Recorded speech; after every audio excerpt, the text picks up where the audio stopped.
안녕하십니까. JTBC 저녁 뉴스입니다.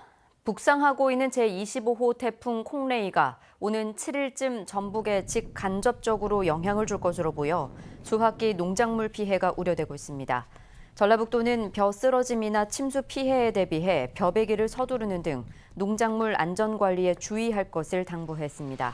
또 비닐하우스나 축사에서는 고정장치를 정비해 강풍 피해를 입지 않도록 대비할 것을 주문했습니다. 문화재청과 익산시가 주요 백제 문화유적의 발굴과 복원을 위해 오는 2038년까지 3,700억 원을 투입합니다. 익산시는 백제왕도 핵심 유적 보존관리 사업에 미륵사지와 왕궁리 유적지뿐만 아니라 문화재 정비가 상대적으로 덜 된 제석사지와 쌍릉, 익산토성, 금마토성, 미륵산성, 연동리 석조 열애 좌상 등 6곳이 포함돼 이들 지역의 체계적인 발굴과 복원이 이루어질 것으로 기대하고 있습니다.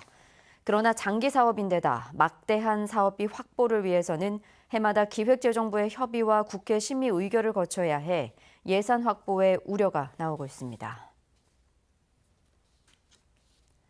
지난해 대한방직과 전주공장 부지 매입 계약을 한 자광건설이 예정대로 이달 하순에 잔금을 지급하겠다고 밝혔습니다. 자광건설은 지난해 10월 말 대한방직 전주공장 부지 21만 6천 제곱미터를 1,980억 원에 매입하기로 계약하면서 계약금 10%를 우선 지급하고 잔금은 1년 뒤인 올해 10월에 지급하기로 했습니다. 자광건설은 지난 4월 사업설명회를 열고 대한방직 부지에 143층의 익스트림 타워와 호텔, 3,000세대의 공동주택 등을 짓겠다는 의견을 밝혔습니다. 송하진 도지사가 서울에 있는 전북 출신 기업 대표들을 만나 전북에 대한 투자를 요청했습니다. 송 지사는 군산조선소 가동 중단과 한국GM 군산공장 폐쇄 이후 전장산업과 에너지산업 등을 신산업으로 육성하고 있다며 기업들이 전북 투자에 관심을 가질 것을 당부했습니다. 전북도청 잔디광장이 내일부터 부분적으로 개방됩니다. 전라북도는 전국체전 성화 안치식이 열리는 내일부터 잔디광장을 개방하기로 하고 다만 잔디 생육을 위해 당분간 휴일에만 개방한다고 밝혔습니다.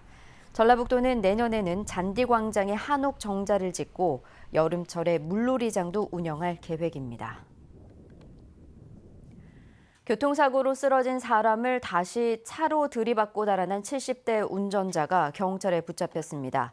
75살 A씨는 어제 새벽 6시쯤 전주시 덕진동 한 도로에서 차를 몰던 중 교통사고로 쓰러진 56살 정모 씨를 그대로 밟고 지나간 혐의를 받고 있습니다.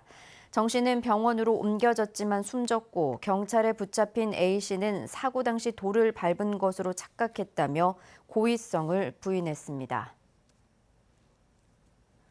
전주 일대 빈집을 돌며 상습적으로 물건을 훔친 30대 남성이 교도소에서 붙잡혔습니다. 전주 완산경찰서는 지난 7월 15일부터 한 달 동안 전주시 중화산동의 빈집을 돌며 세 차례에 걸쳐 700만 원 상당의 물건을 훔친 혐의로 30살 최모 씨를 불구속 입건했다고 밝혔습니다. 경찰은 물건에 남아있는 지문으로 최 씨의 행적을 추적하다 이미 같은 혐의로 전주교도소에 수감 중인 최 씨를 검거했습니다. 개천절 휴일인 내일 대체로 맑은 가운데 기온은 오늘보다 조금 올라 예년 수준을 회복하겠습니다.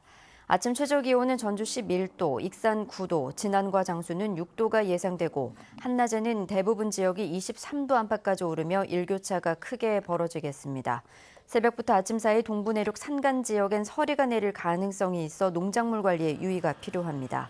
당분간 맑은 날씨가 이어지겠고 금요일부터 주말까지는 태풍 콩레이의 간접적인 영향으로 비가 예보돼 있습니다. JTBC 8시 뉴스 예고입니다. 쌍릉 등 익산의 백제시대 유적 복원에 3,700억 원이 투입됩니다. 인천 공항행 KTX 노선이 폐지되면서 턱없이 모자란 전라선의 고속열차 운행을 늘릴 수 있는 기회가 되고 있습니다.